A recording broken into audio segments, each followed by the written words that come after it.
प्रशिष्यरूपेण बोधकम् गुरुमाश्रये सङ्गृहमनद्वन्द्वम्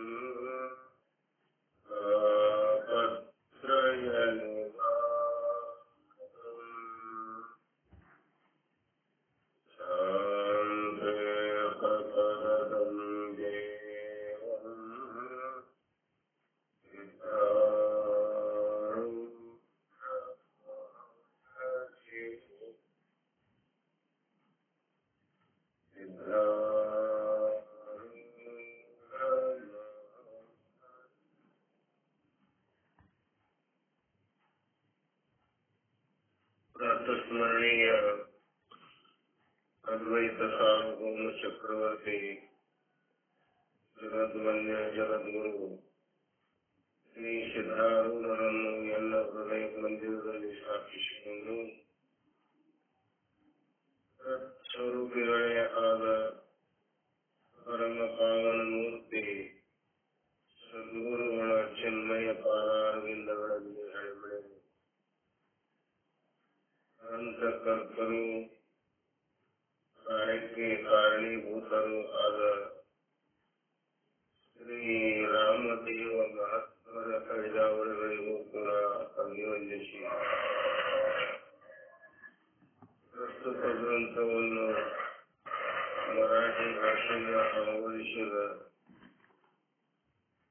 ಶ್ರೀ ನನೇ ಮಹಾತ್ಮರ ಕೈದಾವರಗಳಿಗೂ ಕೂಡ ಅಭಿವಂದಿಸಿ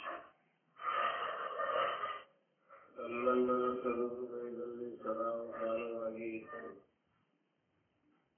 ಪ್ರಕಾಶಮಾನವಾಗಿರುವ ಆ ಪರಾತ್ಪರ ಪರಿಶುಗಳು ಕೂಡ ವಂದಿಸುತ್ತಾ ಸ್ವರೂಪಗಳೇ ತನ್ನೆಲ್ಲರಿಗೂ ಶರಣ ಶರಣ.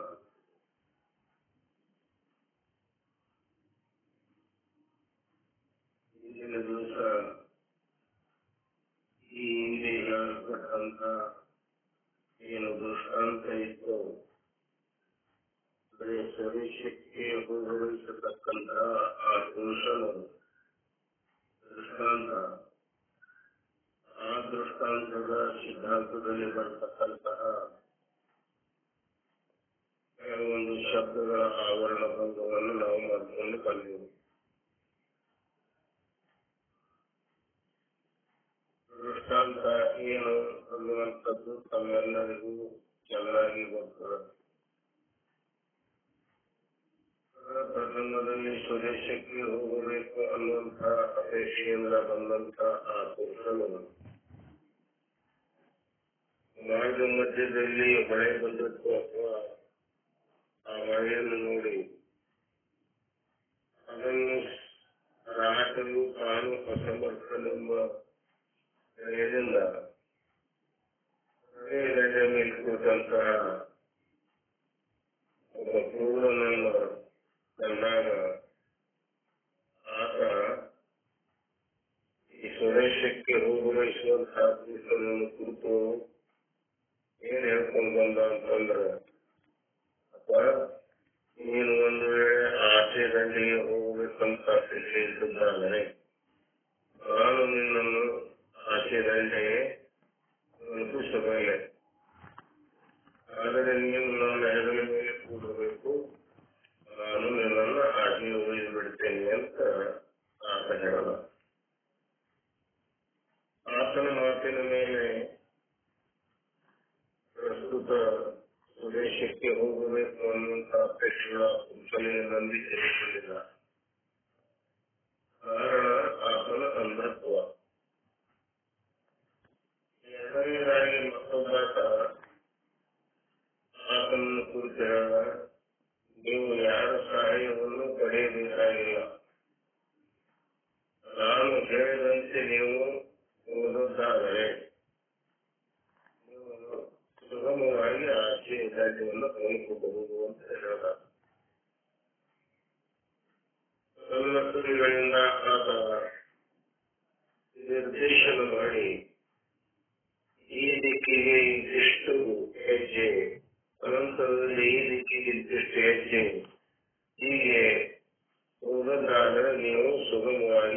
ಕಾಶಿಗೆ ಹೋಗುವುದು ಅಂತ ಹೇಳಲ್ಲ. ಆತನತ್ತ ನೋಡಿದಾಗ ಆತನ ಮೇಲೂ ಈತನಿಗೆ ವಿಶ್ವಾಸ ಕೂಡಲಿಲ್ಲ.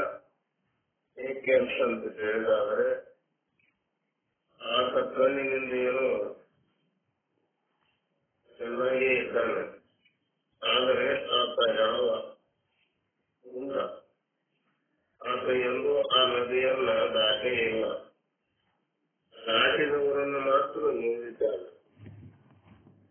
ಆದ್ದರಿಂದ ಆತನ ಮೇಲೂ ಕೂಡ ಅವನಿಗೆ ವಿಶ್ವಾಸ ಬರಲಿಲ್ಲ ಅನ್ನುವಂತಹ ಕಥೆ. ಕೊನೆಯದಾಗಿ ಮತ್ತೊಬ್ಬ ಪುರುಷ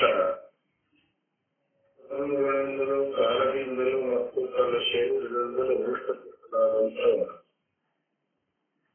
ಅವನನ್ನು ಕಂಡಾಗ ಅವನನ್ನು ಕುರಿತು ಕೇಳಿಕೊಂಡಾಗ ಆತ ಹೇಳ, ನಾನು ನಿನ್ನನ್ನು ಯಥಾರ್ಥವಾಗಿ ದಾಟಿಸುವುದಿಲ್ಲ, ನನ್ನನ್ನು ನೀನು ಬಾ ಅಂತ ಹೇಳಿದಾಗ ಆತನ ಮೇಲೆ ನಂಬಿಕೆ ಉಂಟಾಗಿ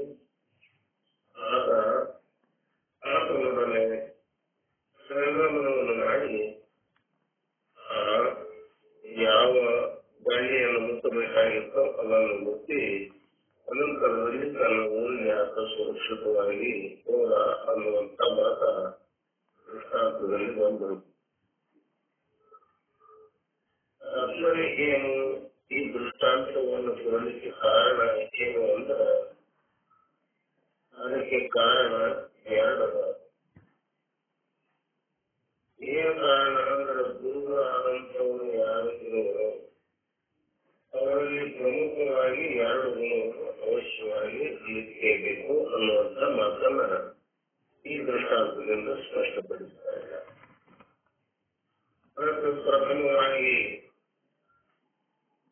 ಸ್ವಸ್ವರೂಪದ ಜ್ಞಾನವನ್ನ ಅಂದರೆ ಅತ್ಯಂತ ದುಃಖದ ನಿವೃತ್ತಿ ಮತ್ತು ಪರಮಾನಂದ ಪ್ರಾಪ್ತಿಯನ್ನು ಮಾಡಿಕೊಡಬೇಕಂತಹ ಗುರುಗಳು ಶ್ರೋತ್ರಿಯರು ಮತ್ತು ಬ್ರಹ್ಮನಿಷ್ಠರು ಆಗಿರಬೇಕು ಅನ್ನುವುದೇ ಅದರ ತಾತ್ಪರ್ಯ. ಇನ್ನು ಶ್ರೋತ್ರಿ ಅಂತ ಎದಕ್ಕೆ ಅಲ್ಲಬೇಕು, ಬ್ರಹ್ಮನಿಷ್ಠ ಎದಕ್ಕೆ ಅಲ್ಲಬೇಕು ಅನ್ನುವಂಥ ವಿಷಯವಾಗಿ ಆ ದೃಷ್ಟಾಂತದ ಸಿದ್ಧಾಂತವನ್ನ ವಿಸ್ತಾರವಾಗಿ ಹೇಳ್ಕೊಂಡು ಬರೋದಿದ್ದಾರೆ.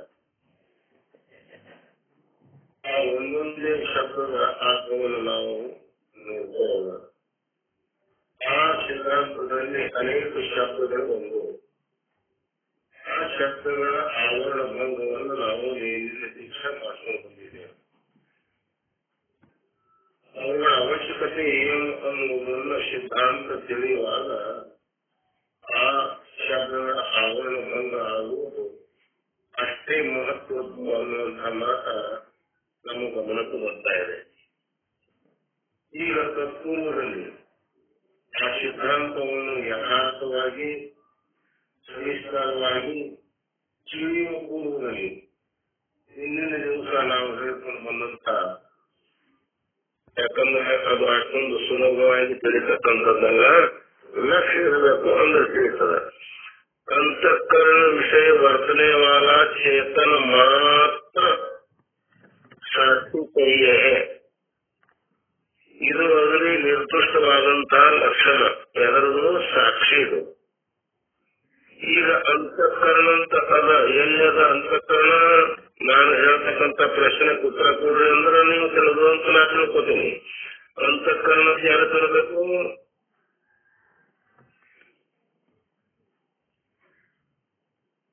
ಅಂತಃಕರಣ ಎರಡು ಶಬ್ದ ಅದಾವ. ಅಂತಃಕರಣ ಕರಣ ಅಂತ ವಿಷಯ ಹೇಳುವುದರಿಂದ ಯಾವುದರ ಜ್ಞಾನ ಆಗುತ್ತದೆ, ಅಂತಃಕರಣ ಅಂತ ಹೇಳುವುದರಿಂದ ಯಾವುದರ ಜ್ಞಾನ ಆಗ್ತದೆ. ಇದರ ಸ್ವಂತ ಪರಿಜ್ಞಾನ ನಮಗೆ ಇರಬೇಕು. ಕರಣ ಅಂದ್ರೆ ಯಾವುದರ ಜ್ಞಾನ? ಇಂದ್ರಿಯಗಳಪ್ಪ. ಈ ಶರೀರದಲ್ಲಿದ್ದಂತಹ ಬಾಹ್ಯ ಕರಣಗಳು ಮತ್ತು ಅಂತಃಕರಣಗಳು. ಅಂತಃಕರಣ ಒಳಗಡೆ ಇದ್ದಂಥದ್ದು, ಬಾಹ್ಯ ಅಂದ್ರೆ ಹೊರಗಡೆ ಇದ್ದಂಥದ್ದು. ಈ ಕರಣ ಅಂದೇವ ಅಂದ್ರೆ ಎಲ್ಲಿ ಕೂತು ಮೊದಲ ಬಾಹ್ಯವಾಗಿ ಇಂದ್ರಿಯಗಳ ಮೇಲೆ ಕೂತ್ರಪ್ಪ. ಇಂದ್ರಿಯ, ಆ ಇಂದ್ರಿಯಗಳಿಂದ ಹೊರಗಡೆ ಜ್ಞಾನೇಂದ್ರಿಯ ಕೆಲಸ ಪಂಚಕ ಮತ್ತು ಕರ್ಮೇಂದ್ರಿಯ ಪಂಚಕ ಈ ಕಡೆ ಕುಂತು, ಅಂತಃಕರಣಂತೆ ಅಂದ್ರೆ ಎಲ್ಲಿ ಕುಂತು? ಒಳಗಡೆ. ಒಳಗಡೆ ಯಾವ್ದದ? ಮಲಿನ ಮನ ಬುದ್ಧಿ ಚಿತ್ತ ಅಹಂಕಾರಪ್ಪ. ಮನ ಬುದ್ಧಿ ಚಿತ್ತ ಅಹಂಕಾರ ಏನ್ ಅದಾವಲ್ಲ, ಇವು ನಾಲ್ಕಕ್ಕೂ ಕೂಡ ಒಂದೇ ಹೆಸರ. ಏನದು? ಅಂತಃಕರಣ. ಅದು ಎಷ್ಟದದು? ಈ ಶರೀರ ಎಷ್ಟದ ಅಷ್ಟದ, ಅಷ್ಟು ವ್ಯಾಪಕವಾಗೈತೆ. ಈ ಅಂತಃಕರಣದಲ್ಲಿ ಯಾರ್ಯಾರಿದ್ದಾರ ಅದು ಮೊದಲು ಗೊತ್ತಿರ್ಬೇಕು ನಮ್ಗ. ಮನ ಬುದ್ಧಿ ಚಿತ್ತ ಅಹಂಕಾರ ಅದು ಅಂತಲ್ಲ, ಅದು ಆದ ನಂತರ ಇಲ್ಲಿ ಚೇತನ. ಚೇತನದ 4 ಚೇತನಗಳು ಹೇಳ್ಕೊಂಡು ಬಂದಿಲ್ಲ. 4 ಚೇತನದವ್ರು. 4 ಚೇತನ ಯಾವುವು? ಜೀವ ಚೇತನ, ಸಾಕ್ಷಿ ಚೇತನ, ಈಶ್ವರ ಚೇತನ, ಬ್ರಹ್ಮ ಚೇತನರಪ್ಪ.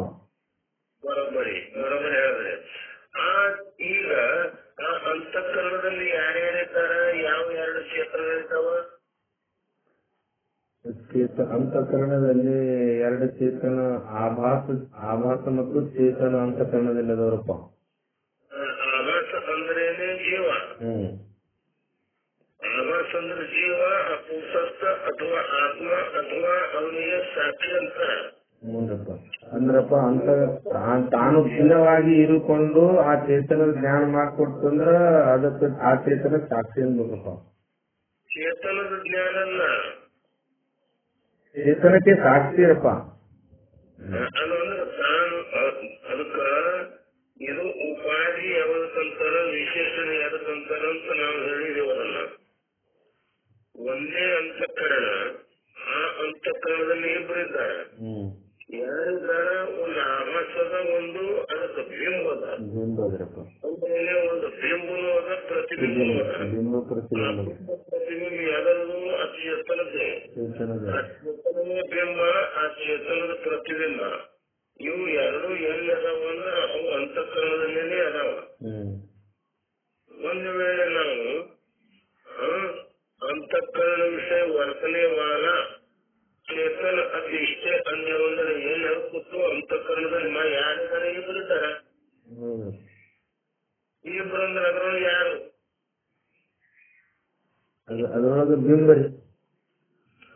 ಬಿಂಬ ಅಂದ್ರು ಅದು ಮತ್ತೆ ಪ್ರತಿಬಿಂಬರು ಅದಲ್ಲ, ಚೇತನ ಅದು ಪ್ರತಿಬಿಂಬಕ್ಕೈತ್ರಿ. ಅದು ಚೇತನದೇ ಆದ ಆಭಾಸ, ಅದು ಮತ್ತೆ ಚೇತನದ ಪ್ರತಿಬಿಂಬ ಅಲ್ಲೇ ಅದಾವಪ್ಪ 2 ಅದಾವ. ಅದಕ್ಕೆ ಅದು ಏನ್ ಆಗ್ತದಂದ್ರೆ ಅತಿವ್ಯಾಪ್ತಿ ಬಿಂಬದಲ್ಲಿನೂ ಕೂತು ಪ್ರತಿಬಿಂಬದಲ್ಲಿ ಮಾಡಿದ್ರು.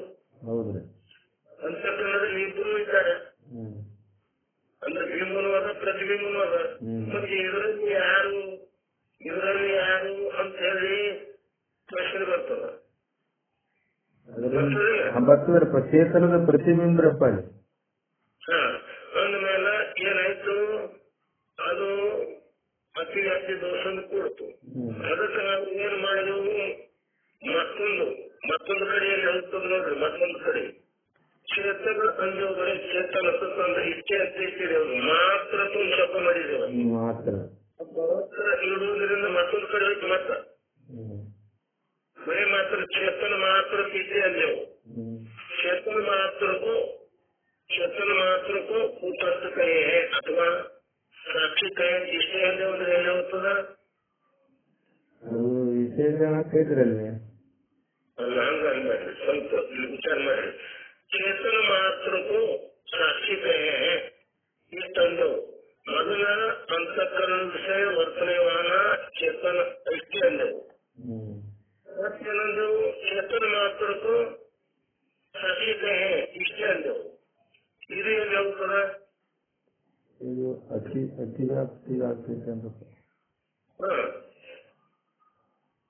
ಅತಿವ್ಯಾಪ್ತಿ ಎಲ್ಲಿ ಆಗ್ತದ?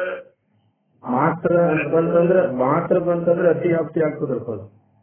ಅದು ಎಲ್ಲಾಯ್ತು ಯಾವುದರಲ್ಲಿ ಅತಿವ್ಯಾಪ್ತಿ ಆಯ್ತು? ಅದು ನೋಡ್ರಿ, ಯಾವುದರಲ್ಲಿ ಅತಿವ್ಯಾಪ್ತಿ? ಬ್ರಹ್ಮಚೇತನ ಚೇತನ ಮಾತ್ರ ಐತ್ರಪ್ಪ, ಅದನ್ನು ಐತ್ರಿ. ಆ ಕಡೆ ಹೋಯ್ತು. ಚೇತನ ಮಾತ್ರಕ್ಕೂ ಅಂದೇವಂದ್ರ ಆ ಕಡೆ ಹೋಯ್ತು. ಹೋಗಬಾರ್ದಂತ ತಿಳ್ಕೊಂಡೆ ಅಂತಃಕರಣ ವಿಷಯ ಅಂದ್ರೆ ಅಂತಃಕರಣದಲ್ಲೇ ವರ್ತನೆ ಮಾಡಿರ್ಬೇಕು. ಈಶ್ವರ ಚೇತನ ಮಾತ್ರ ಇರೋದು. ಚೇತನ ಮಾತ್ರ ಇರಬೇಕು. ಯಾವುದೇ ಹೇಳ್ತಂದ್ರೆ ಅದು ವಿಶಿಷ್ಟ ಇರಬಾರ್ದು ಅಂತ. ಆದ್ರೆ ಆಭಾಸ ಚೇತನ ಮಾತ್ರ ಅಲ್ಲ. ಆಭಾಸ ಚೇತನ ಮಾತ್ರ ಅಲ್ಲ. ಅಲ್ಲಂದ್ರ ಆಭಾಸ ತೋರ್ಬೇಕಾಗಿತ್ತಂದ್ರ ಅದನ್ನು ಅಂತಃಕರಣ ಸಹಿತವಾಗಿನೇ ತೋರ್ತದ. ಇದ್ರೆ ಮಾತ್ರ ತೋರ್ತದ. ಆಗ ಪ್ರತಿಬಿಂಬ ತೋರ್ಬೇಕಾದ್ರೆ ಕನ್ನಡಿ ತೋರ್ತದಲ್ಲ. ಕನ್ನಡಿ ಇದ್ರೇನೆ ಬಿಂಬ ತೋರ್ತದ್ರಪ್ಪ. ಇಲ್ಲ ಇದ್ರೆ ಮುಖ ಅಲ್ಲಿ ತೋರುದಿಲ್ರಿ. ಬಿಂಬ ಕನ್ನಡಿ ಇರ್ಲಿ ಬಿಳಿ ಬಿಂಬ ತೋರ್ತದ. ಪ್ರತಿಬಿಂಬ ತೋರ್ಬೇಕಾದ್ರೆ ಕನ್ನಡಿ ಬೇಕೇ ಬೇಕು. ಉಪಾಧಿ ಎಂಬ ಕನ್ನಡಿ ಬೇಕು ಇಲ್ಲಿ. ಅಲ್ಲಿ ವಿಶೇಷಣ ಅದು ಉಪಾಧಿ ಅಂತ ಸಾಧ್ಯ ಇರಬೇಕು. ಅದನ್ನು ಬೇರೆ ಮಾಡಿ ತೋರಿಸಬೇಕು. ಇದಕ್ಕೆ ಉಪಾಧಿ ಅಂತಾರ. ಹುಡ್ಕೊಂಡು ತೋರಿಸಬೇಕ ವಿಶೇಷಣ ಅಂತಾರ. ಇಲ್ಲೇ ಆಭಾಸ ಆ ಕನ್ನಡಿ ಕೂಡೇ ತೋರ್ತಾನ. ಆ ಕನ್ನಡಿ ಮತ್ತೆ ಆಭಾಸ ಎರಡು ಕೂಡ ತೋರ್ತಾವ. ಕನ್ನಡಿ ತೆಗೆದ್ರೆ ಒಂದು ಆಭಾಸ ತೋರುದಿಲ್ಲ. ಆಗ ಅಂತಃಕರಣಕ್ಕೆ ಬಿಟ್ಟು ಬಂದ್ರ ಆ ಪ್ರಮಾಣ ತೋರುವುದೇ ಇಲ್ಲ. ಪ್ರಮಾಣ ತೋರುದಿಲ್ಲ. ಅದಕ್ಕೆ ಚೇತನ ಮಾತ್ರ ತೆಗೆದಿದ್ರಿಂದ ಏನಾಯ್ತು? ಬ್ರಹ್ಮಚೇತನ ಶುದ್ಧ ಚೇತನ ಕಡೆ ಆಯ್ತು. ಚೇತನ ಮಾತ್ರ ಅಂದ್ರೆ ನೀವು ಮಾಡಿ ಸಾಹಿತ್ಯ ಆದ್ರೆ ಅಂತಃಕರಣ ವಿಷಯ ಅಂದ ಕೂಡಲೇ ಅಂತಃಕರಣದಲ್ಲಿ ವಸ್ತು ಮಾಡ್ತಕ್ಕಂಥದ್ದೇ ಅನ್ನಗಾಯ್ತು. ಹೊರಗೆ ಬಾಹ್ಯದಲ್ಲಿ ಇದ್ದದ್ದು ಅಂತಃಕರಣ ಉಳಿದು ಬ್ರಹ್ಮಾಂಡವನ್ನು ವ್ಯಾಪಿಸಿಕೊಂಡಂತ ಚೇತನ ಕಡೆ ಆ ಕಡೆ ಹೋಗಲಿಲ್ಲ. ಅದು ಯಾವ ಶಬ್ದ ಇರೋದ್ರಿಂದ ಅಂತಃಕರಣ ಅಂತಃಕರಣ ಅಂದ್ರೆ ಅಂತಃಕರಣ ವಿಷಯ ಅಂತಃಕರಣ ಇರೋದ್ರಿಂದ ಬಾಹ್ಯದಲ್ಲಿ ಹೋಗಲಿಲ್ಲ. ಚೇತನ ಮಾತ್ರ ಅಂತ ಅನ್ನೋದ್ರಿಂದ ಅದು ವಿಶಾಲ ಬ್ರಹ್ಮದ ಚೇತನ ಕೂತ್ರ ಚೇತನ ಮಾತ್ರ ಇದ್ದು ಅಂದ್ರೆ ಹೊರಗೆ ಹೋಗ್ತಿತ್ತು. ಅಂತಕ್ಕಂಥ ವಿಷಯ ತಿಳಿದೋದ್ರಿಂದ ಹೊರಗಿನ ಕಡೆ ಹೋಗಲಿಲ್ಲ. ಕೇವಲ ಏನಪ್ಪ ಅಂತಂದ್ರೆ ಅಂತಃಕರಣ ವಿಷಯ ವರ್ತನೆ ಮಾಡ ಅಂತಂದ್ರೆ ಆ ಜೀವನ ಕಡೆಗೂ ಹೋಗಲಿಲ್ಲ. ಹೀಗಾಗಿ ಆ ಜೀವನ ಕಡೆ ಹೋಗುವಂತ ವ್ಯಾಪ್ತಿ ಎದರಿಂದ ತಪ್ಪು? ಮಾತ್ರದಿಂದ ತಪ್ಪು. ಬ್ರಹ್ಮನ ಕಡೆ ಹೋಗುವುದರಿಂದ ಎದರಿಂದ ತಪ್ಪು? ಅಂತಃಕರಣ ವಿಷಯ ಅನ್ನುವಂತ ಶಬ್ದದಿಂದ ತಪ್ಪು. ಸ್ವಲ್ಪ ತಪ್ಪದ.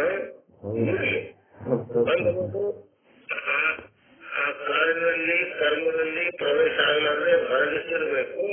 ಏನಪ್ಪ ಅಂತಂದ್ರೆ ವ್ಯಾವರ್ತಕ ಮಾಡಿ ತೋರಿಸೋದಕ್ಕೆ ಉಪಾಧಿ ಅಂತಾರ. ತಾನು ಸಹಿತ ಅನ್ಯ ವಸ್ತುವಿಂದ ಜ್ಞಾನ ಮಾಡಿಕೊಡ್ತಿತ್ತು ಅಂದ್ರೆ ಅದಕ್ಕೆ ವಿಶೇಷಣ ಅಂತಾರ. ಈಗ ಒಂದೇ ಅಂತಃಕರಣ ಜೀವನಿಗೆ ವಿಶೇಷಣ, ಆ ಸಾಕ್ಷಿಗೆ ಉಪಾಧಿ. ಸಾಕ್ಷಿಗೆ ಉಪಾಧಿ ಅಂದ್ರ ಆ ಸಾಕ್ಷಿ ಚೇತನದಲ್ಲಿ ಕೂಡಿಕೊಳ್ಳದೆ ಇದು ಸಾಕ್ಷಿ ಚೇತನ ಅದಂತ ಭಿನ್ನ ಮಾಡಿ ತೋರಿಸ್ತು. ಇನ್ನು ಆ ಜೀವನದಲ್ಲಿ ಬೆರೆತುಕೊಂಡು ಈ ಸಾಕ್ಷಿ ಚೇತನಕ್ಕಿಂತಲೂ ಇವ ಭಿನ್ನ ಅದನ್ನಂತ ಮಾಡಿ ತೋರಿಸ್ತು. ಅದಕ್ಕೆ ಏನನ್ಬೇಕು? ಈಗ ಸಾಕ್ಷಿ ತೆರಕಂತಾರ, ಜೀವ ತೆರಕಂತಾರ. ಇದು ಸ್ವಲ್ಪ ಸುಸ್ಪಷ್ಟವಾಯ್ತು. ಇದು ವಿಚಾರ ಸಾಗರದಲ್ಲಿ ಬರ್ತದ. ಅದನ್ನ ಮತ್ತೆ ಸರಿಯಾಗಿ ಅಲ್ಲಿ ಯಾರು ನಿಮ್ಮ ಹತ್ರ ಗ್ರಂಥ ಇತ್ತು ಅಂದ್ರ ಅದನ್ನ ನೀವು ವ್ಯವಸ್ಥಿತವಾಗಿ ಅಲ್ಲಿ ನೋಡ್ಕೊಂಡ್ರೆ ನಿಮಗೆ ತಿಳಿಸ್ತದ. ಅದಕ್ಕ ಈಗ ಮುಂದಿನ ಮುಂದಿನ ಶಬ್ದ ಯಾವ್ದು ಹೇಳಿದ್ರೆ ಹೇಳ್ರಿ.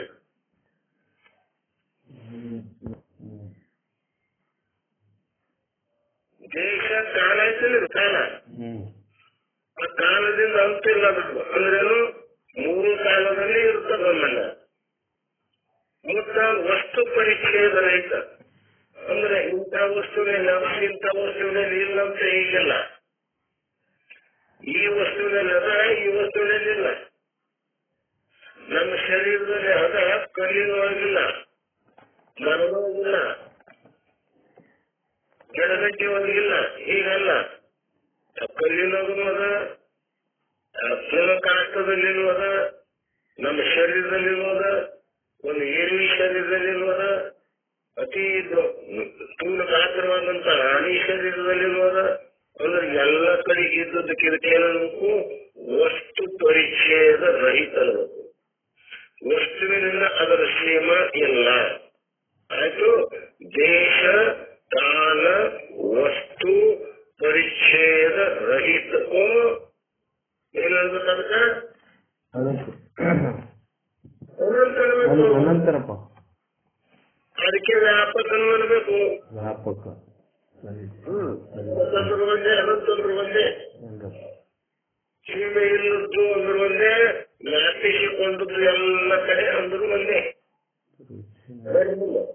ಮುಂದೆ ಅಸಂಗದನ್ರಪ್ಪ ಮುಂದೆ ನಮ್ಮ ದೇವರು ಹೇಳ್ಬೇಕಂದ್ರೆ ವಿಕಾರ ಅಂದ್ರೆ ಬದಲಿ ಆಗುದು, ನೀರು ವಿಕಾರ ಅಂದ್ರೆ ಬದಲಿ ಆಗದೇ ಇರುವುದು, ನೀರ್ತಂಗೆ ಇರುವುದು ನೀರು ವಿಕಾರ.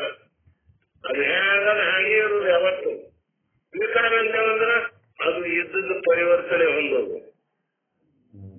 ಬೇರೆ ಪ್ರಪಂಚ ವಿಕಾರಗಳದ್ದಲ್ಲ, ಯಾವ ವಿಕಾರದ ಬರುತ್ತೆ ಹೇಳಿಲ್ಲ. ಹೇಳಿದ್ರೆ ನೋಡೋದು 6 ವಿಕಾರದಪ್ಪ. ಮುಂದಿನ ವಿಕಾರ ನಿರಾಕಾರ, ನಿರ್ವಿಕಾರ. ವಿಕಾರ ಆಯ್ತು, ಇದು ನಿರಾಕಾರ ಮತ್ತು ನಿರಾಕಾರ ಬರೀ ಹೇಳಿ ಅಂತ ಯಾಕೆ ಚಿಂತೆ ಮಾಡ್ತಪ್ಪ. ನಾವು ಒಂದೇ ಮಾತಿಗೆ ಬಿಟ್ಟೋದು ಎಂತದು ಅಂತೂ ಇಂತು ಎಂದು ಹೇಳಬಾರದಂತಿರುವುದು. ಅದು ಹೇಗದ ಅಂತೂ ಇಂತು ಎಂದು ಹೇಳಬಾರದಂತಿರುವುದು ಅಂದ್ರೆ ಏನದಕ್ಕ ಅದಕ್ಕೆ ಆಕಾರ ಇಲ್ಲ. ಆಕಾರ ಇತ್ತು ಅಂದ್ರ ಅಂತೂ ಇಂತು ಅಂತ ಹೇಳಿದ್ ಬರ್ತದ. ಆಕಾರ ಇರಲಿಲ್ಲ ಅಂದ್ರ ಅಂತೂ ಇಂತು ಅಂತ ಹೇಳಿದ್ ಬಂದಿಲ್ಲ. ಅಂತು ಅಂದ್ರೆ ಅದರಂತೆ, ಇಂತು ಅಂದ್ರೆ ಇದರಂತೆ, ಇದರಂತೆ ಅದಲ್ಲಪ್ಪ. ಅದು ಚರಿಗೆಯಂತೆ ಇರ್ತದ. ಚರಿಗೆಯಂತೆ ಇದ್ದು ಚರಿಗೆಕ್ಕಿಂತ ಸ್ವಲ್ಪ ದೊಡ್ಡದಿರ್ತದ. ಅದಕ್ಕೆ ನಾವು ಏನಂತೇವು ರಾಶಿ ಅಂತೇವು. ಚರಿಗೆ ಅಂತಲೇ ಇರ್ತದ, ಚರಿಗೆಕ್ಕಿಂತ ಸ್ವಲ್ಪ ದೊಡ್ಡದಿರ್ತದ. 2-3 ಚರಿಗೆ ನೀರು ಹಿಡಿಯತ್ತೋ ಹಾಕಾದಿರ್ತದ, ಅದಕ್ಕೆ ಕಳಶಿ ಅಂತೇವು. ಈ ನಾವು 2-3-4 ಕಳಶಿ ಹಿಡಿಯಟ್ಟು ನೀರು ಹಿಡಿಯಟ್ಟು ಬಂದಿರ್ತದ, ಅದಕ್ಕಿಂತಲೂ ದೊಡ್ಡದಿರ್ತದ. ಆ ಕಳಶಿಕ್ಕಿಂತಲೂ ದೊಡ್ಡದಿರ್ತದ. ಆ ಕಳಶಿ ಆಕಾರದೇ ಇರ್ತದ. ಅದಕ್ಕೆ ನಾವು ಕೊಡ ಅಂತೀವಿ ನೋಡಪ್ಪ.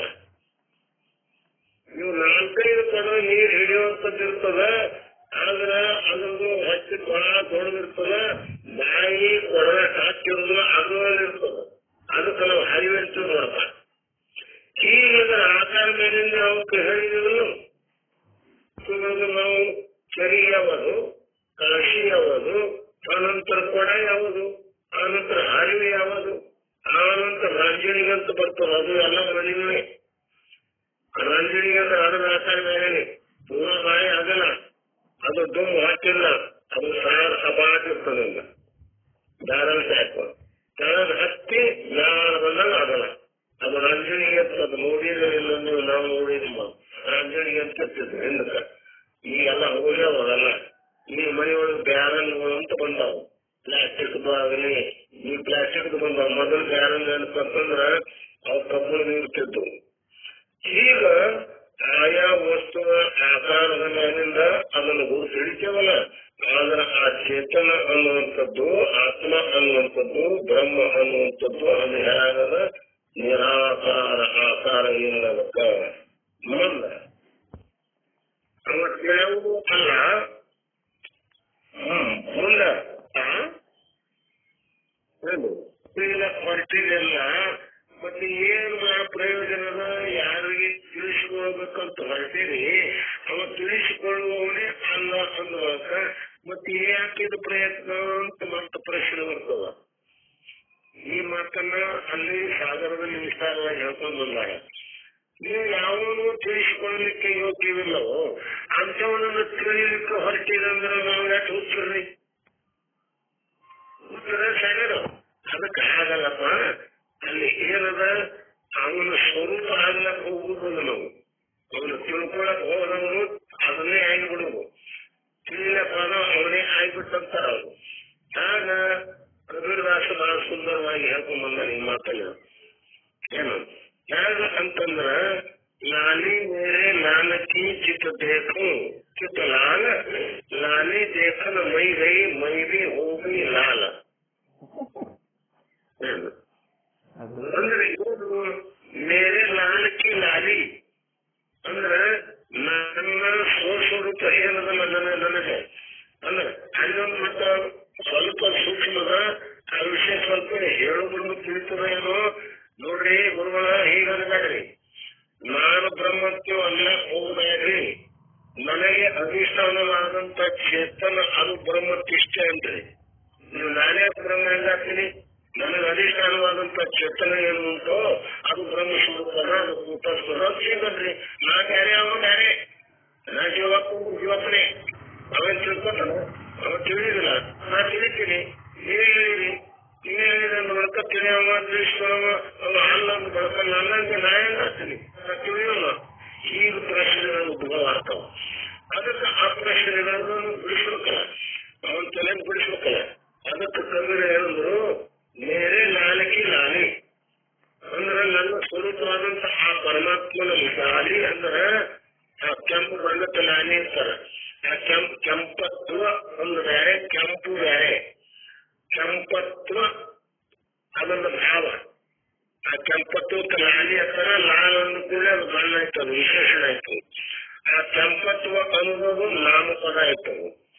ಏನು ಅವು ಶಬ್ದಗಳದ್ದು ವ್ಯಾಕರಣ ಬಂದ ಹೇಳ್ತನತ್ತು. ನಾಮಪದ ಒಂದೇ ಶಬ್ದ ನಾಮಪದನು ಅದ್ರದ್ದು ಸ್ವಲ್ಪ ಪರಿವರ್ತನೆ ಆಯ್ತು ಅಂದ್ರೆ ಅದು ಭಾವನಾಮ ಅಂತಾರ. ಅದಕ್ಕೆ ಕೆಂಪತ್ವ ಇದು ಭಾವನಾಮ. ಹೆಂಗಿರ್ತದ ತೋರಿಸಿದಂತ ಹೇಳಕ್ ಬರುವುದಿಲ್ಲ. ಅದಕ್ಕೆ ಭಾವನಾಮ ಅಂದ್ರೆ ಅದೊಂದು ಭಾವನೆ ಅದ. ಅದು ಎಲ್ಲ ಕಡೆ ತುಂಬಿಕೊಂಡದ್ದು ಭಾವತ್ವದಿಂದ. ಯಾವುದು ಮೇರೆ ಲಾಲಕಿ ಲಾಲಿ ಜಿತ ಬೇಕೋ ಜಿತನ. ಅದಕ್ಕೆ ನಮ್ದು ಪ್ರಭುದೇವರು ಏನ್ ಹೇಳ್ಬಿಟ್ರು, ಸಾರಿ ಚಂದದ ಮುಕ್ತಿ ಅಂದರು. ಎಲ್ಲ ಕಡೆ ಚಂದ್ರ ತುಂಬ ಕೂತು ನೋಡ್ರಿ. ಅದು ಗುರು ತೋರಿಸದಲ್ಲ ಕಾಣಿಸದಲ್ಲ. ಹಿಂದೆ ನೋಡಿದರೆ ಬಂದಿರುವುದು, ಮುಂದೆ ನೋಡಿದರೆ ನಿಂದಿರುವುದು, ಸಂಧಿ ಸಂಧಿ ಅದು ಜಡಿಯುವುದು ಆನಂದ ಗುಹೇಶ್ವರ ಲಿಂಗವನನ್ನ. ಅದನ್ನೇ ಕಬೀರದಾಸ ಹಿಂಗೆ ಹೇಳಿದ್ರು. ಎಲ್ಲ ಕಡೆ ಅದ. ಆದರೆ ಏನಾಯ್ತು ಅದನ್ನು ನೋಡ್ಲಿಕ್ಕೆ ನಾ ಹೋದೆ. लाली देखकर मैं गई। लाली को देखने के लिए, उसके स्वरूप को जानने के लिए जब मैं गई तो क्या हो गया, मेरी परिस्थिति क्या हो गई, मैं भी हो गई लाल. ಅಂದ್ರೆ ನಾನು ಏನು ಲಾಲ್ ಸ್ವರೂಪ ಆಗಿಬಿಡ್ತೀನಿ. ನೋಡ್ಲಿಕ್ಕೆ ಹೋದವ ಅದರ ಸ್ವರೂಪ ಆಗಿಬಿಟ್ಟಂದ್ರೆ ಹೇಳೋದಿಲ್ಲ ಕೇಳೋದಿಲ್ಲ, ತಪ್ಪಾಗಿಬಿಡ್ತೀರಿ. ಅಲ್ಲಿ ಮನೆ ಹೇಳಿದೇವಲ್ಲ ಅಂದ್ರೆ ಹೇಳೋದು ಕೇಳೋದು ಒಂದು ಬಳಕ ಹೇಳೋದು ಬೇರೆ, ಎದ್ರ ಬಗ್ಗೆ ಹೇಳೋದು ಅದು ಒಂದು ಬೇರೆ ಆಯ್ತಲ್ಲ. ನಾವು ಹೇಳಿದೆವು ಬ್ರಹ್ಮ ಅಂತು ಇಂತು ಎಂದು ಹೇಳಬಾರದೆವು, ಅದಂತಿಹುದು. ಏನು ಎಂತಿಹುದು ಪರವಸ್ತು ಎಂದು ಚಿಂತಿಸಲಾಕೆ. ಅದು ಹೇಗಿರ್ತದೆ ಅಂತ ಯಾಕೆ ಚಿಂತೆ ಮಾಡ್ತೀರಪ್ಪ, ಅದು ಹೇಗಿರ್ತದೆ ಹೇಗೆ ಕೇಳಬೇಕು. ಅಂತು ಇಂತು ಎಂದು ಹೇಳಬಾರದಂತಿಹುದು, ಅದು ಹೀಗೆ ಅದಕ್ಕೆ ಹೇಳಕ್ ಬರುದು ನೋಡ್ರಿ. ಅದು ಹೇಳಿದೆವು ಅಂದ್ರೆ ಅದು ನಂಬಿಕೆ ತಿನ್ನಾಯ್ತು, ಅದರ ಸ್ವರೂಪ ನಾವು ಎಂದೂ ಆಗಲಿಕ್ಕೆ ಸಾಧ್ಯ ಇಲ್ಲ. ಆದ್ರೆ ಶಾಸ್ತ್ರ ಏನ್ ಹೇಳ್ತದೆ, ಶಾಸ್ತ್ರದ ತಾತ್ಪರ್ಯ ನಿರ್ಣಯ ಏನದ, ಆ ಜೀವನೇ ಬ್ರಹ್ಮ ಹೇಳುವುದ. ಅದನ್ನೇ ಇದು ಅಂತ ಹೇಳುವುದಿಲ್ಲ, ಅದಕ್ಕೆ ಇದು ಭಿನ್ನ ಅಂತ ಹೇಳುವುದಿಲ್ಲ. ಆ ಭಿನ್ನ ಹೇಳುವುದು ಶಾಸ್ತ್ರಕಾರ ಬ್ಯಾರೇನೆ ಅದಾರ. ಜೀವನ ಬ್ಯಾರೇನ, ಬ್ರಹ್ಮಂದ ಬ್ಯಾರೆ ಆದಂತ ಅವ್ರು ಬ್ಯಾರೇನೆ. ಅದಕ್ಕೆ ಇಲ್ಲಿ ಏನಾಯ್ತು ಅವು ಹೇಳ್ಬೇಕು. ಅದು ಪ್ರಾಕಾರವ ಅದ. ಅಂತ ನಾವು ಯಾವಾಗ ಕೈಯನ್ನು ಅದು ಅಂದ್ರೇನು, ಅದು ಹುಟ್ಟಿಲ್ಲ ಅಂದಂಗ, ಅದು ಅನಾದಿ ಅಂದಂಗ. ಪ್ರಾಕಾರ ರಹಿತರ ಅಂದ್ರೆ ಏನಂದಂಗ,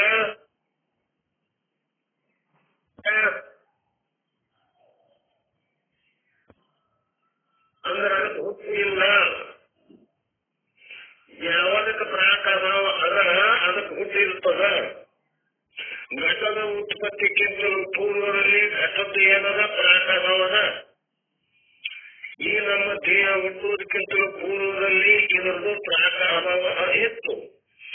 ಅದು ಯಾವಾಗ ಈ ದೇಹ ಹುಟ್ಟಿತು ಅವಾಗ ಪ್ರಾಕಾರಭಾವ ನಾಶ ಆಯ್ತು. ಪ್ರಾಕಾರಭಾವ ನಾಶ ಆಗೋಯ್ತು. ಅಂದ್ರ ಹುಟ್ಟುವುದಕ್ಕಿಂತಲೂ ಮೊದಲು ಈ ದೇಹದ್ದು ಏನು ಅಭಾವವಿತ್ತೋ ಆ ಅಭಾವ ನಾಶ ಅಂದ್ರೇನೆ ಹುಟ್ಟಿತು ಅಂದಂಗ. ಪ್ರಾಕ ಅಭಾವಕ ನಾಶ ಅಂದ್ರೆ ಜನ್ಮ. ಅರ್ಥ ಆಗ್ತದಲ್ಲಿ ನೋಡ್ರಿ. ಇದಕ್ಕೆ ಪ್ರಾಕ ಅಭಾವ ರಹಿತ ಚತುರ್ ವಸ್ತುರ ಅಭಾವ ರಹಿತ ಶಬ್ದ. ಪ್ರಾಕ್ ಅಭಾವ ಇದಕ್ಕೆ ಇಲ್ಲ ಅಂದ್ರೆ ಅದು ಮೊದಲೇದು ಇದು ಅನಾದಿ ಆಯ್ತು, ಶಬ್ದನೇ ಆಯ್ತು. ಇನ್ನು ಪ್ರಧ್ವಂಸ ಅಭಾವ ಅಂತ ಮತ್ತೊಂದು ಬರ್ತದ. ಎರಡನೇದು ಯಾವಾಗ ಅಭಾವ? जो हुआ है उसको प्रध्ವಂಸ ಇರಬೇಕು. ಅದು ಒಟ್ಟೆ ಇಲ್ಲದಾಗ ಇರೋದು ಅದರದು, ಅದ್ರ ನಾಮು ನಿಶಾನ ಕೂಡ ಇರಬಾರದು. ಅದಕ್ಕೆ ಪ್ರಧ್ವಂಸ ಅಭಾವತಾರೆ. ಅದು ಸತ್ತು ಬಳಕು ಅದ್ರ ನಾಮು ನಿಶಾನ ಹೋಗ್ತದೆ. ಯಾವ್ದು ಈ ದೇಹಾದಿ ಪ್ರಪಂಚದಲ್ಲಿ ನಮ್ಮ ಕಣ್ಣಿಗೆ ತೋರ್ತಕ್ಕಂಥದ್ದು ಎಷ್ಟದಲ್ಲ, ಎಷ್ಟ್ ದೃಷ್ಟಂ ತದ್ ನಷ್ಟಂ ಅಂದ್ರೆ ಎಷ್ಟು ನಮಗ ತೋರ್ತವ, ನಮಗ ಅನುಭವಕ್ಕೆ ಬರ್ತಾವ. ಶಬ್ದ ಸ್ಪರ್ಶ ರೂಪ ರಸ ಗಂಧಕ್ಕ ಅವು ವಿಷಯ ಅದಾವ, ಅವು ಎಲ್ಲವೂ ನಷ್ಟ ಆಗವೇ ಅದಾವ. ಅವು ಪ್ರಧ್ವಂಸ ಅಭಾವ ಅದಾವ. ಈ ಪ್ರಧ್ವಂಸ ಅಭಾವ ಅಂದ್ರೆ ಅದಕ್ಕೆ ಮರಣ ಇಲ್ಲ. ಅದಕ್ಕೆ ಏನಿಲ್ಲದಂಗಾಯ್ತು, ಮರಣ ಇಲ್ಲ. ಇಲ್ಲಿ ಅದಕ್ಕೆ ಕುದುರಿಸಬೇಕಾದನ್ನ ಅಲ್ಲಿ ಏನು ಕೊಡೋ ಅನಾದಿ ಕುದುರಿಸಿದವು, ಇಲ್ಲಿ ಏನು ಕುದುರಿಸಬೇಕು ಇದಕ್ಕ ಪ್ರಧ್ವಂಸ ಅಂದ್ರೆ ಏನು? ಅದಕ್ಕೆ ಸಾವು ಇಲ್ಲ ಅನ್ನೋದಾಯ್ತು. ಸಾವು ಇಲ್ಲ ಅನ್ನೋದಾಯ್ತು ಅಂದ್ರೆ ಏನಾಯ್ತು? ಇಲ್ಲಿ ಶಬ್ದ ಏನ್ ಬಂದದ? ಅನಂತದ್ದು ಬಂದ ನೋಡ್ರಿ ಶಬ್ದ ಬಂದದಿಲ್ಲ. ನಾವು 4 ಅಭಾವ ರಹಿತ ಮಾಡಿದ್ರೆ ಎಲ್ಲಿ ಕೂರಿಸಬೇಕು ಅಂದ್ರೆ ಹೇಳಿಕತ್ತಿ ನಿಮ್ಗ ಲಕ್ಷ ಪಟ್ಟು ಕೇಳ್ಬೇಕು. ಪ್ರಾಕ್ ಅಭಾವ ರಹಿತ ಅಂದ್ರ ಅದು ಅನಾದಿ, ಪ್ರಧ್ವಂಸ ಅಭಾವ ರಹಿತ ಅಂದ್ರ ಅದು ಅನಂತ. ಆಯ್ತಾ? ಇನ್ನು ಮೂರನೇದು ಯಾವ್ದಾದ್ರಿ ಅಭಾವ? ಅನ್ಯೋನ್ಯ ಅಭಾವ ನೋಡ್ರಿ. ಅನ್ಯೋನ್ಯ ಅಭಾವ ಅಂದ್ರ ಯಾವುದೇ ಒಂದು ವಸ್ತುವಿನಲ್ಲಿ ಆ ವಸ್ತುವಿನಲ್ಲಿ ಅದ, ಈ ವಸ್ತುವಿನಲ್ಲಿ ಇಲ್ಲ ಅಂತ ಸಿಗಲ್ಲ. ಅಥವಾ ಆ ವಸ್ತು ಅಂದ್ರೆ ಈ ವಸ್ತು ಅಲ್ಲ, ಈ ವಸ್ತು ಅಂದ್ರೆ ಆ ವಸ್ತು ಅಲ್ಲ. ಅಂದ್ರೆ ಅದರಲ್ಲಿ ಇದರದು ಘಟದಲ್ಲಿ ಪಟದ ಅಭಾವ, ಪಟದಲ್ಲಿ ಘಟದ ಅಭಾವ. ಎಲ್ಲಿ ಘಟ ಅದ ಅಲ್ಲಿ ಪಟ ಅದನು, ಆ ಘಟದಲ್ಲಿ ಪಟ ಹುಡುಕಾಡಕ್ ಬರ್ತದನು ಬರುದಿಲ್ಲ. ಪಟದಲ್ಲಿ ಘಟದ ಅಭಾವ ಭಾವ ಅದನು ಇಲ್ಲ, ಅದರ ಅಭಾವ ಅದ. ಆದ್ರೆ ಈ ಚೇತನ ಅನ್ನುವಂಥದ್ದು ಈ ಅಭಾವ ಅನ್ಯೋನ್ಯ ಅಭಾವ ರಹಿತದ. ಅಂದ್ರೆ ಏನು? ಎಲ್ಲದರಲ್ಲಿ ಅದ ಅಂದಂಗ, ಎಲ್ಲ ವಸ್ತುಗಳಲ್ಲಿ ಅದ. ಎಲ್ಲ ವಸ್ತುಗಳಲ್ಲಿ ಅದ ಅನ್ನೋದಕ್ಕೆ ಏನ್ ಹೇಳ್ಕೊಂಡ್ಬಂದಿದ್ದಾನೆ? ಯಾರು ಬಂದವರು ಸಾಕು ಹೋಗಿದ್ದಿಲ್ಲ. ಏನ್ ಹೇಳ್ಬೇಕು ಅದಕ್ಕೆ? ಎಲ್ಲ ಕಡೆ ಐತ್ರಪ್ಪ, ಒಂದ್ ಕಡೆ ಐತಿ ಒಂದ್ ಕಡೆ ಇಲ್ಲ ಆಗಿಲ್ಲ. ಒಂದು ಅಣು ಕಾಟದಲ್ಲಿ ತುಂಬಿಕೊಂಡಾಯ್ತು. ಅದಕ್ಕೆ ಏನ್ ಹೇಳ್ಬೇಕು? ವ್ಯಾಪಕದ. ಅದಕ್ಕೆ ಇರ್ತಾರೆ ನಿಮ್ಮ ನಿನ್ನೆ ಹೇಳಿ ನಾನು, ಮನದೊಳಗೆ ಪ್ರಾಣಿ ತನ್ನ ಮನಮನಂತರ ತನ್ನದು ಕೆರದಲ್ಲಿ ತನುವಿ ನೋಡು. ಈ ತನುವಿನಲ್ಲಿ ಅದನ್ನವ ಪ್ರತಿಯೊಂದು ವಸ್ತುವಿನಲ್ಲಿ ಅದನ್ನ ಹೇಗದನ ಅದರಲ್ಲಿ ಇದ್ದು ಅವುಗಳಿಗೆ ಅಂಟುಕೊಳ್ಳೋದ್ರಲ್ಲಿ ಎಲ್ಲ ಕಡೆ ಅದನ್ನು. ಅದಕ್ಕೆ ಏನಾಯ್ತದು? ವ್ಯಾಪಕ ಆಯ್ತು. ಅದಕ್ಕೆ ಏನಾಯ್ತದು? ಅನ್ಯೋನ್ಯ ಅಭಾವ ರಹಿತ ಆಯ್ತದು. ಎಲ್ಲ ಕೆಳಗಿನ ಎಲ್ಲದರ ಅದನ್ನೊಂದು ಬಳಕೆ ಏನಾಯ್ತದು? ಅನ್ಯೋನ್ಯ ಅಭಾವ ರಹಿತ. ಮೂರನೇ ಅಭಾವ ಆಯ್ತು. ಏನು? ಅತ್ಯಂತ ಅಭಾವದ. ಅತ್ಯಂತ ಅಭಾವ ಇಲ್ಲದೇ ಇರುವುದು. ಅದು ಇಲ್ಲವೇ ಇಲ್ಲ, ಅದು ಇಲ್ಲೇ ಇಲ್ಲ. ಹೇಳ ಮಂಜಿ ಮಗನಂತೆ ಅತ್ಯಂತ ಅಭಾವ ಅಲ್ಲದ. ಮನದ ಕೂಡಿನಂತೆ, ಪುಷ್ಪದಂತೆ, ಆಕಾಶದ ಪುಷ್ಪದಂತೆ, ಮತ್ತು ಆ ವಾಯುವಿನಲ್ಲಿ ರೂಪದಂತೆ. ವಾಯುವಿನಲ್ಲಿ ರೂಪ ಹೇಳ್ತಾರೇನು? ಅತ್ಯಂತ ಭಾವದಲ್ಲಿ, ಅತ್ಯಂತ ಭಾವ ಅಂಶಗುಣದ ರೂಪಗುಣದಲ್ಲಿ ಅತ್ಯಂತ ಭಾವದ ಸ್ಪರ್ಶ ಗುಣ ಅದ. ಈಗ ಇವನು ಅತ್ಯಂತ ಅಭಾವ ಹೇಳಿಕೆ ಬರ್ತಾನನು, ಆ ಚೇತನದ ಅತ್ಯಂತ ಅಭಾವನು ಹೇಳಕ್ ಬರುದಿಲ್ಲ. ಅಂದ್ರೆ ಈ 4 ಅಭಾವಗಳಿಂದ ರಹಿತವಾದದ್ದು ಯಾವುದು ಉಂಟೋ ಅದಕ್ಕೆ ನಿತ್ಯ ನಿತ್ಯ ನಿತ್ಯ ಅನುಭವ ತಿಳಿತು. ಸತ್ತ ಮತ್ತು ಚಿತ್ತು ನಿತ್ಯ, ಸತ್ತು ಚಿತ್ತು ಆನಂದ ನಿತ್ಯ ಪರಿಪೂರ್ಣ ಅದ್ವಯ ಎಂಬತ್ತಲ್ಲ ಶಬ್ದಗಳು. ಅವೆಲ್ಲ ಒಳ್ಳೆ ಕೂಡಿಸ್ಬೇಕು. ಅದಕ್ಕೆ ತಿಳಿತು. ಚತುರ ಅಭಾವ ರಹಿತ ಇರಬೇಕು, ನಿತ್ಯ ಇರ್ಬೇಕು. ಹೇಗೆ ಕೂಡಿಸ್ಬೇಕು ಅದು ನೋಡ್ರಿ. ಅದು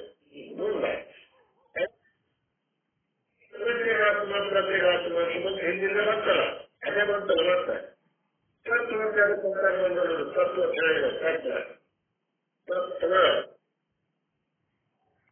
ತತ್ವನಾಮ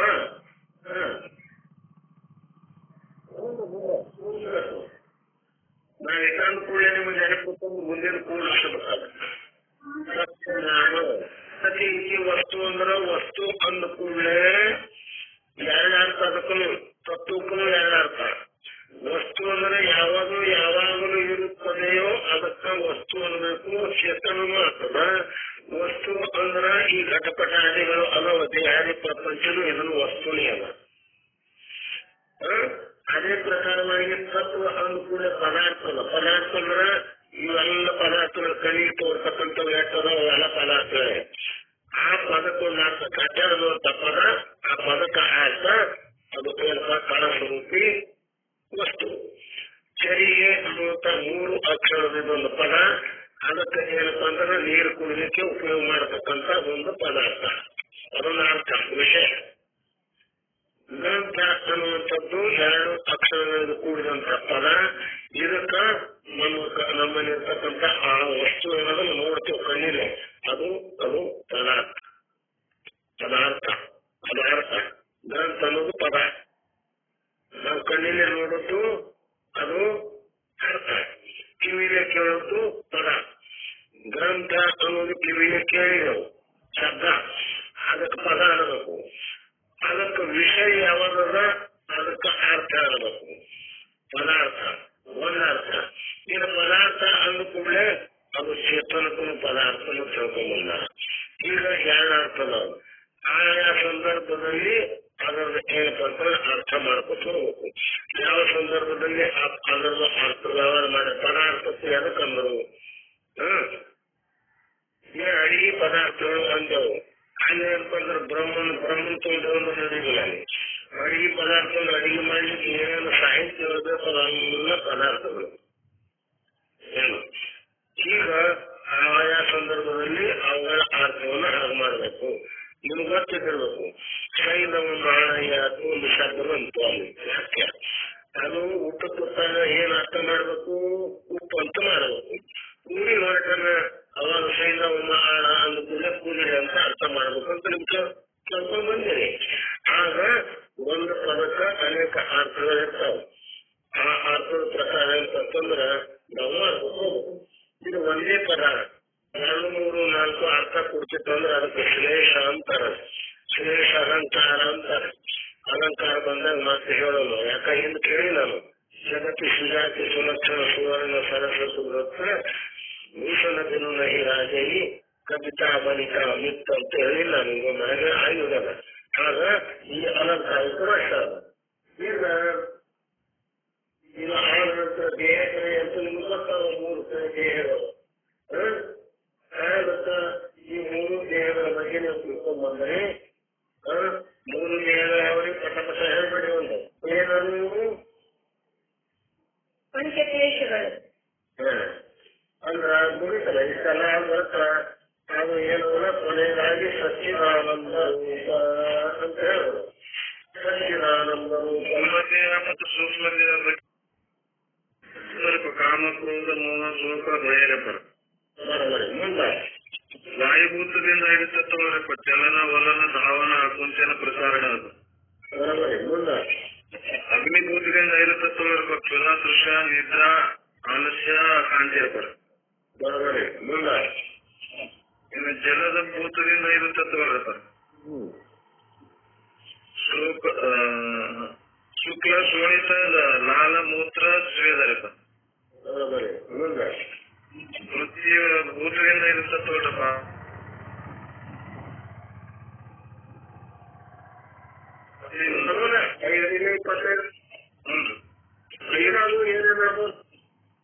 ಸೂಕ್ಷ್ಮ ಶರೀರಗಳು ಎಲ್ಲಿನೂ ಪಂಚ ಮಹಾಭೂತ ಬರ್ತಾರಪ್ಪ. ಮೊದಲನೇ ಆಕಾಶ ಭೂತದಿಂದ ಪಂಚ ಅಂತಗಳು ಹುಡ್ತಾರಪ್ಪ. ಮನ ಬುದ್ಧಿ ಚಿತ್ತ ಅಹಂಕಾರ. ವಾಯುಭೂತದಿಂದ ಪಂಚ ಪ್ರಾಣಗಳು ಬಿಡ್ತಾರಪ್ಪ. ಸಮಾನ ವ್ಯಾನ ಆಕ್ಲಾನ ಉದಾನ ಪ್ರಾಣರಪ್ಪ. ಅಗ್ನಿಭೂತದಿಂದ ಪಂಚ ಜ್ಞಾನೇಂದ್ರಗಳಪ್ಪ. ಸೋದ್ರ ತ್ವಚ ಚಕ್ಷು ಜೀವ ಗ್ರಹಣ ನೇತ್ರಪ್ಪ. ನೀವು ಯಾಕಂದ್ರೆ ಮಾಡ್ತಾರೆ ಮುಂದ ಮನೋಬುದ್ಧಿ ಎಲ್ಲರೂ ಪಂಚ ವಿಷಯಗಳ ಶಬ್ದ ಸ್ಪರ್ಶ ರೂಪ ರಸ ಗಂಧರಪ್ಪ ಅಂದ್ರೆ 15 ಆದ್ರೂ ಇನ್ನು ಮುಂದ ಅಂದ್ರೆ 15 ಅಜ್ಞಾನವೇ ಕಾರಣ ದೇಹ ಅದು ಹೇಗಂದ್ರೆ ಅದು ಎಲ್ಲ ತಿಳಿಸ್ಕೊತ ಅದನ್ನು ಇವು ಏನದಲ್ಲ ಈ 25 ತತ್ವಗಳು ಈ 17 ತತ್ವಗಳು ನಮ್ಮಿಂದ ತಿಳಿಸ್ಕೊತವಿಲ್ಲ ತಿಳಿಸ್ಕೊಟ್ಟಂದಾಗ ಆ ಅಜ್ಞಾನ ಆದರೂ ಕಾರಣವಾದ್ರೂ ತಿಳಿಸ್ಕೊಳ್ಳಿಕ್ಕೆ ಬೇಕು ಕಾರ್ಯ ತಿಳಿಸ್ಕೊಡುವಾಗ ಕಾರಣ ತಿಳಿಸ್ಕೊಳ್ಳಲಿಕ್ಕೆ ಬೇಕು ಇವೆಲ್ಲ ಶಾಸ್ತ್ರದಲ್ಲಿ ಅವಕ್ಕೆ ನಿಯಮ ಅಂತಾರೆ ಕಾರ್ಯ ತಿಳಿಸ್ಕೊಳ್ಳಿಕ್ಕೆ ಅದರ ಕಾರಣನು ತಿಳಿಸ್ಕೊಳ್ಳಲಿಕ್ಕೆ ಬೇಕು ಘಟ ತಿಳಿಸ್ಕೊಳ್ಳಿಕ್ಕಂದ್ರೆ ಅದಕ್ಕೆ ಕಾರಣವಾದಂತ ಮಣ್ಣನ್ನು ಕೂಡ ತಿಳಿಸ್ಕೊಳ್ಳಲಿಕ್ಕೆ ಬೇಕು ಮಠ ತಿಳಿಸ್ಕೊಳ್ಳಿಕ್ಕಂದ್ರೆ ಅದಕ್ಕೆ ಕಾರಣವಾದಂತ ತಂತು ಅಂದ್ರೆ ಹರಳೆ ಅಂದ್ರಿ ಹತ್ತಿ ಅಂದ್ರಿ ಅದನ್ನು ತಿಳಿಸ್ಕೊಳ್ಳಿಕ್ಕೆ ಬೇಕು ಆಗ ಈ ಸ್ಥೂಲ ಸೂಕ್ಷ್ಮ ದೇಹಗಳಿಗೆ ಕಾರಣವಾದಂತ ಅಜ್ಞಾನ ಅನ್ನುವಂತ ಕಾರಣ ಅದು ತಿಳಿಸ್ಕೊಳ್ಳಿಕ್ಕೆ ಬೇಕು ನನಗೆ ತಿಳಿಯುವುದಿಲ್ಲ ಅನ್ನುವುದೇ ಅಜ್ಞಾನ ಅದ ನನಗೆ ತಿಳಿಯುವುದಿಲ್ಲ ಅಂತ ಅನ್ನುವಂತ ವ್ಯಕ್ತಿ ತಿಳಿದೇ ಹೇಳೋದು ತಿಳಿಲಾರ್ದೆ ಹೇಳೋದು ತಿಳಿದಿಲ್ಲ ಅನ್ನೋದು ತಿಳಿದೇ ಹೇಳಬೇಕು ತಿಳಿದುವುದಿಲ್ಲ ಅನ್ನುವುದಕ್ಕೆ ತಿಳಿದೇ ಹೇಳ್ತಿರೋದಿಲ್ಲ ಅದಕ್ಕೆ ಏನ್ ಮಾಡಿದ್ರು ಮಹಾತ್ಮರು ಅಜ್ಞಾನ ಕಾರಣ ದೇಹ ಘಟವತ್ತ ದೃಶ್ಯ ಘಟ ಹೇಗ ನಮಗೆ ದೃಶ್ಯದ ನಮಗೆ ತಿಳಿಸ್ಕೊಡ್ತದ ಆಗ ಈ ಕಾರಣ ದೇಹವಾದಂತ ಅಜ್ಞಾನವಾದರೂ ಕೂಡ ತಿಳಿಸಿಕೊಳ್ಳುತ್ತದೆ ಅದು ಘಟವತ್ತ ದೃಶ್ಯ ಅದ ನಂತರ ಈಗ ಇಲ್ಲಿ ಪರ್ಯಂತರವಾಗಿ ಆಯ್ತು ಈಗ ಯಾರ್ಯಾರ ಗ್ರಂಥ ಅದ ಆ ಗ್ರಂಥ ನೀವು ವ್ಯವಸ್ಥಿತ ನಿಮ್ಮಲ್ಲಿ ಇರಬೇಕು ಆ ಗ್ರಂಥದ ಪ್ರತಿಯೊಂದು ಶಬ್ದ ಯಾಕಂದ್ರೆ ಇದು ಮಹತ್ವದ ವಿಷಯ ಅದ ಆ ಮಹತ್ವದ ಇವೆಲ್ಲ ಶಬ್ದಗಳ ಬಗ್ಗೆ ಜ್ಞಾನ ಆಯ್ತು ಈಗ ಓಡೋಣ ಈಗ ಸಿದ್ಧಾಂತದಲ್ಲಿ ಕೂಡಿಸಬೇಕಾಗ್ಯದ ಆ ತನ್ನ ಸ್ವ ಊರಿಗೆ ಹೋಗತಕ್ಕಂತ ವ್ಯಕ್ತಿ ಯಾರು ಸಿದ್ಧಾಂತದಲ್ಲಿ ಆ ಕುರುಡು ವ್ಯಕ್ತಿ ಯಾರು ಆ ಕುಂಟು ವ್ಯಕ್ತಿ ಯಾರು ಮತ್ತು ಕಾರಣಗಳಿಂದಲೂ ಕಣ್ಣಿನಿಂದಲೂ ದೇಹಾದಿಗಳಿಂದಲೂ ಹೃಷ್ಟಪುಷ್ಟನಾದಂತ ವ್ಯಕ್ತಿ ಯಾರು ಇಲ್ಲಿ ಅವುಗಳನ್ನು ಯಾರಿಗೆ ಹೋಲಿಕೆ ಮಾಡಿದ್ದಾರೆ ಇದು ಮಾತ್ರ ಇದು ವ್ಯವಸ್ಥಿತವಾಗಿ ತಿಳಿಯಬೇಕು ಇದು ತಿಳಿದು ಅಂದ್ರೆ ಆ ದೃಷ್ಟಾಂತದ್ದು ಸಿದ್ಧಾಂತ ಪ್ರವೃತ್ತಿ ಆಯ್ತು ಆ ನಂತರ ಮುಂದೇನು ಬರ್ತದ ಆ ನಂತರ ಮತ್ತೊಂದು ಮಹಿಳೆ ದೃಷ್ಟಾಂತ ನಮಗೆ ಒಂದಗಣ ಒಂದು ದೃಷ್ಟಾಂತ ಸಿದ್ಧಾಂತ ಅಂದ್ರೆ ಯಾರಿಗೆ ನಾವು ಶರಣ ಹೋಗಬೇಕು ಎಂಥ ಗುರು ಶರಣ ಹೋಗಬೇಕು ಅನ್ನುವಂಥದ್ದು ಈ ದೃಷ್ಟಾಂತದ್ದು ಸಿದ್ಧಾಂತದ ಅಲ್ಲಿ ಯಾರಿಗೆ ತಿಳ್ಕೋಬೇಕು ಇದು ಕಠಿಣವಾದಂತ ವಿಷಯ ಅಲ್ಲ ಆದ್ರೂ ಕೂಡ ಏನಲ್ಲ ಸ್ವಲ್ಪ ಹಚ್ಕೋಬೇಕು ಆ ನಂತರ ಗುರುವಿಗೆ ಶರಣ ಹೋದ ನಂತರ ಶಿಷ್ಯನಾದಂಥವ್ರು ವ್ಯವಹಾರ ಏನು ಯಾವ ಗುರುವಿಗೆ ಶರಣಾಗಬೇಕು ಏನು ಶಾಸ್ತ್ರದಲ್ಲಿ ಅಥವಾ ವ್ಯವಹಾರದಲ್ಲಿ ಹೇಳ್ತಾರೆ ಏನ್ ಹೇಳ್ತಾರಪ್ಪ ವ್ಯವಹಾರದಲ್ಲಿ ಒಂದು ಚಿಕ್ಕ ಮಕ್ಕಳಿದ್ದ ಮನೆಗೆ ಹೋದ್ರೆ ಗುರುಗಳ ಮನೆಗೆ ಹೋದ್ರೆ ಬರೀರಲ್ಲೇ ಹೋಗಬಾರದು ಚಿಕ್ಕ ಮಕ್ಕಳ ಮನೆಗೆ ಹೋದೇವಂದ್ರೆ ಬರೀರಲ್ಲೇ ಹೋಗಬಾರ್ದು ಏನಾದ್ರೂ ಆ ಮಕ್ಕಳಿಗೆ ತಿನ್ಲಿಕ್ಕೆ ಒಯ್ಬೇಕು ಗುರುಗಳ ಹತ್ತು ರಾಜವಂದ್ರೆ ಏನೇನೇ ಒಯ್ಬೇಕು ಏನೇನೇ ಒಯ್ಬೇಕಂದ್ರೆ ಗುರುಗಳಿಗೆ ಏನು ಉಪಯೋಗ ಅದನ್ನು ಒಯ್ಬೇಕು ಅವರಿಗೆ ಉಪಯೋಗ ಒಯ್ದ್ರೆ ಏನು ಉಪಯೋಗ ಮಕ್ಕಳಿಗೆ ತಿನ್ಲಿಕ್ಕೆ ಯೋಗ್ಯವಾದಂಥದ್ದನ್ನೇ ಒಯ್ಬೇಕಲ್ಲ ಮತ್ತೊಂದು ಒಯ್ದ್ರೆ ಏನು ಉಪಯೋಗ ಆಗ ಇಲ್ಲಿ ಮತ್ತೆ ಮುಂದಿನದ್ದು ಏನಪ್ಪ ಅಂತಂದ್ರ ಶ್ಲೋಕದಲ್ಲಿ ಅಂದ್ರ ಆ ಶ್ಲೋಕ ಹೇಳಿದ್ದಾರೆ ಅದು ಎಲ್ಲಿ ಬಂದವತ್ತು ಅಂತಂದ್ರ ನಮ್ಮ ಗೀತೆಯಲ್ಲಿ ಬಂದಲ್ಲ ಅದನ್ನು ನೀವು ಬಲ್ಲವರಾಗಿದ್ದೇವೆ ಅದೊಂದು ಶ್ಲೋಕ ಹೇಳ್ಕೊಂಡ್ಬಂದ್ರು ಆ ನಂತರ ಶ್ರೀಮದ್ ಭಾಗವತದಲ್ಲಿ ಬಂದಂತ ಶ್ಲೋಕವನ್ನು ಹೇಳ್ತಾರೆ ಅದು ಆ ನಂತರ ಇವರು ರಾಮದೇವ ಗುರುಗಳು ನಮ್ಮದೇ ಆದಂತ ಗುಜರಾತಿ ಭಾಷೆಯಲ್ಲಿ ಬಂದಂತ ಒಂದು ಚೌಕಾಲಿಯನ್ನ ಅವರು ಹೇಳೋದಾರ ಅದನ್ನು ಮತ್ತ ನಾಳಿನ ದಿವಸ ನೋಡೋಣ ಅಂತ ಹೇಳೋದು ಯಾಕಂದ್ರೆ ಬಹಳ ಪ್ರದೀರ್ಘವಾಯಿತು, 2 ನಿಮಿಷದ ನೋಡೋಣ. ಆದ್ರೂ ಅದ್ರಲ್ಲಿ ಯಾಕೆ ನಡೆಸಿದ್ರು ಅಂತಂದ್ರ ಈ ಶಬ್ದಗಳ ಆವರಣ ನಿಮಗೆ ಬಂದಾಯ್ತು ಅಂದ್ರ ಮುಂದಿಂದು ವಿಷಯ ತಪ್ಪಿಸಲಾಗುತ್ತೆ. ಪದೇ ಪದೇ ಮತ್ತೆ ಮತ್ತೆ ಮತ್ತೆ ಕೇಳುವುದಕ್ಕಾಗಿಲ್ಲ. ಎಲ್ಲರೂ ಒಂದು ನಾವು ಹಾಗೆ ಕೇಳುವುದಿಲ್ಲ ಅಂತ ತಿಳ್ಕೊಂಡ್ರೆ ನಾವು ಹಾಗೆ ಕೇಳ್ತಿರ್ತೇವೆ.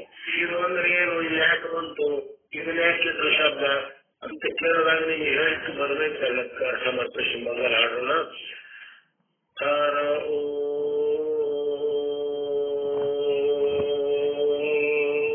ಪೂರ್ಣಮದ ಪೂರ್ಣಮಿದಂ ಪೂರ್ಣಮುದಚ್ಯತೆ ಪೂರ್ಣಸ್ಯ ಪೂರ್ಣಮಾದಾಯ ಪೂರ್ಣಮೇವಾವಶಿಷ್ಯತೆ.